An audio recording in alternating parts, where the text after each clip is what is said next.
Hey, Terry here, and welcome to part two of tuning and finishing up a Flintlock with Times Gone Tech. So, in part one, I showed you how the trigger sear works and how these notches on the back of this cock assembly, you hold it at half cock and then at full cock, and how to file the sear down to lighten up the trigger pull. So, now I'm going to go a little bit into tuning and polishing the parts. When these locks come in, some of them will be pre-tuned at the factory and be in excellent shape, ready to rock and roll. Most will not, especially if you could buy one from India. And I'm not bashing Indian-made parts. That's just a fact. You'll probably want to take it apart and do some tuning on it. For example, do you see how easily I just took that apart? I just took the one screw out. I just pulled this cock off.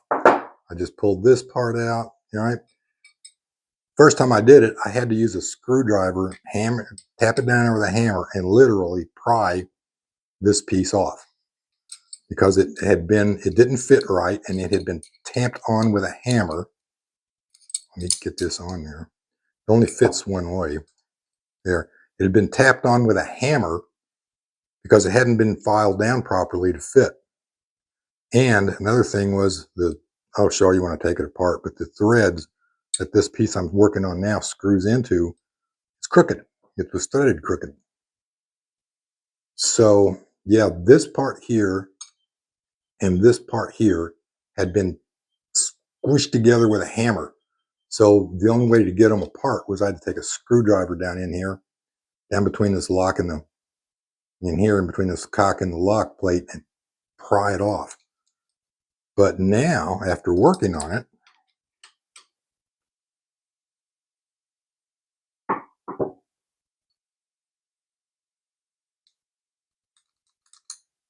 this works right off. And then this part comes out. So what was going on with that? Okay, you see this hole in the cock is square. That's what actually keeps it from slipping in there. It's square, it's not round. And then this part of this assembly that slips into that is also square. Only it wasn't actually square, it was very rough. It had been very roughly shaped, kind of sort of square. It was too big to fit this hole. And they just took a hammer and just rammed them together. So I just took a file and I filed this down until it fit snug but nice. So you got to jiggle this a little bit to get it off, but it'll come off by hand without having to pry it off with any kind of a screwdriver. Okay, so the next thing I did was I feel all of these individual parts over, like I did the last time when I showed you how, and just looking for burrs, sharp edges, roughness on this surface, because some of these flat surfaces rub together. For example, this surface where this square piece is actually rubs against, it fits up against and rubs against the inside of the lock plate. So I want that as smooth as I can get it. And I took a file originally and I just filed that down. Then I took some sandpaper, 220 grit, and sanded it. And then I finished it up with some 800 grit and got it nice and smooth. But you'll notice I didn't make it shiny. When I say polished, I call this polished.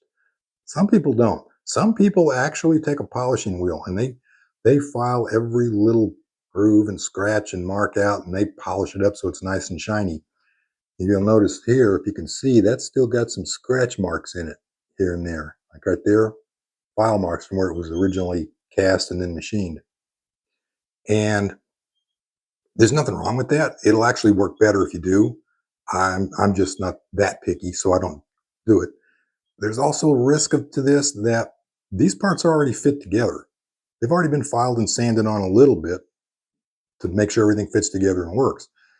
And when you file and sand on these, you're taking material off. So, it's possible that if you get fanatic about taking every last single little mark off of this, you could take off so much metal that the parts don't fit together right anymore.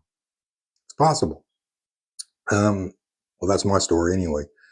Second part of my story is tiny little marks like this. Yeah, tiny little marks like that actually hold the grease better than a part that's perfectly flat and smooth and well polished. So I'm thinking this actually may perform better by holding the grease into it. That's my story, and I'm sticking to that. However, on, say, the outside of the lock, right in here where that cock rides, because those two fit up together, I worked that down with a file and some sandpaper.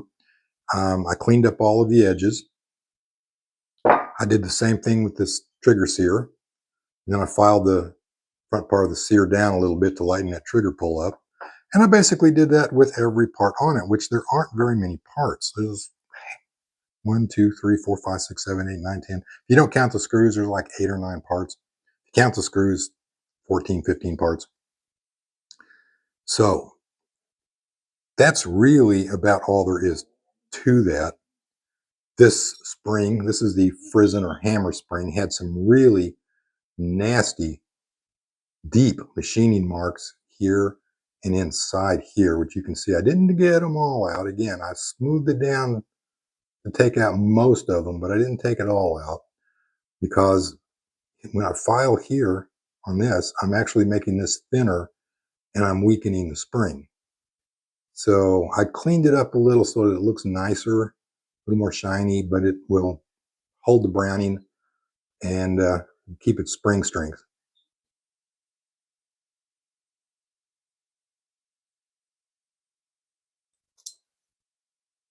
And then this spring, this fits on the inside. This is the part that presses down against this part and rides like that inside the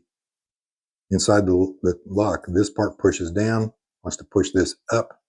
That's rotating in that hole that's attached to the cock. That's moving the cock back and forth. These are your half cock notch and firing full cock notches. And then this just fits down against it. So that's really all there is to that. Got all my parts here. Again, keep your springs together. Keep all of your parts together.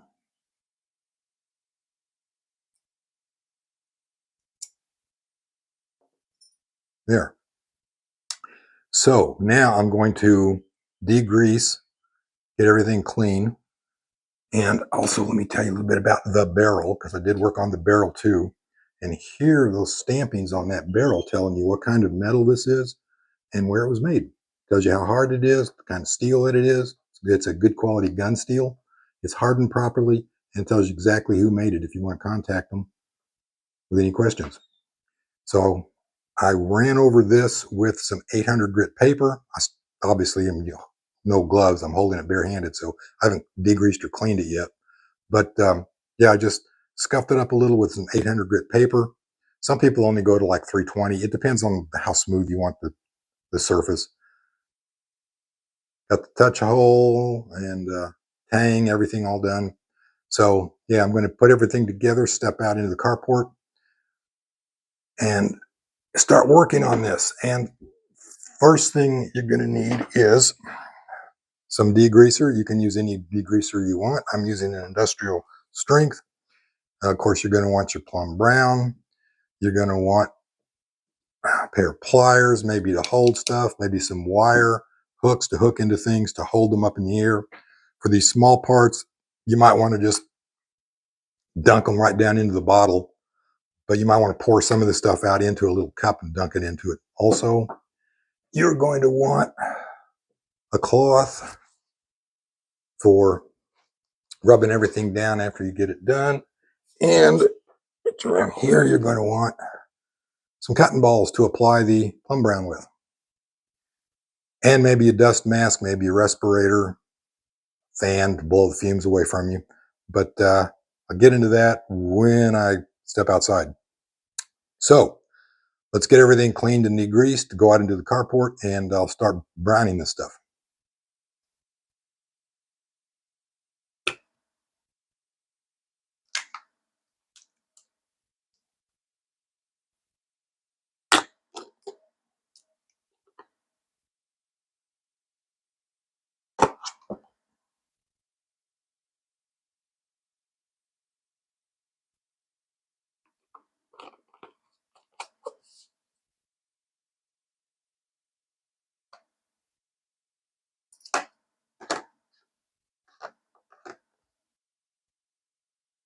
So I'm not going to be browning these internal parts. I don't really need to degrease them, but I'm going to anyway because I want to put a specific type of grease back onto them, but it's not really necessary. And no, I do not brush my teeth with this. You can if you want.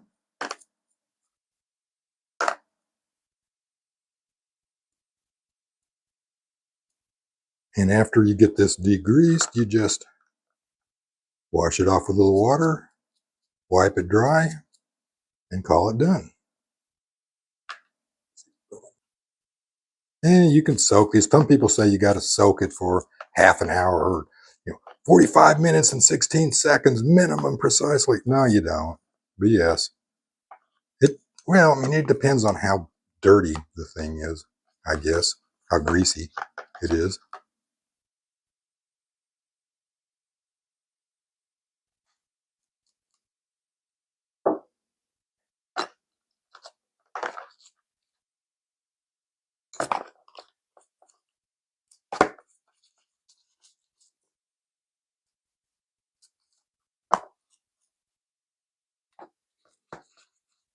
And it's interesting how I think I've got all the grease off of it already. Got it all cleaned up nice and pretty. And then I put it in this degreaser. How much cleaner it looks when it comes out. So there's a lot of gunk on there. And how clean you get the metal will really determine how well that browning or bluing bonds to it.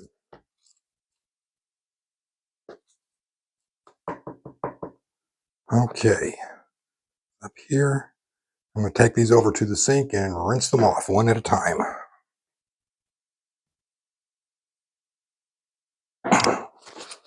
And I don't really have to dry it because I'm going to be heating it up with a torch anyway. So you can use an oven to heat these parts. This is a hot browning process. It does not work cold. It's heat activated.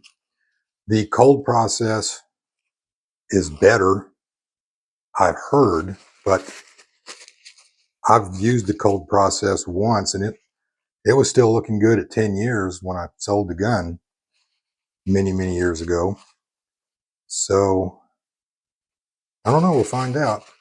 I've never used that cold blue, that super glue, and on a full gun, especially on a Flintlock, and I did discover a little problem with it. It tends to burn the bluing off with repeated firings around the vent on the barrel and the priming pan. So that needs periodic touching up, depending on how much you shoot it. All right, everything's clean and shiny. Let's get everything together, go out into the parking lot, and get busy.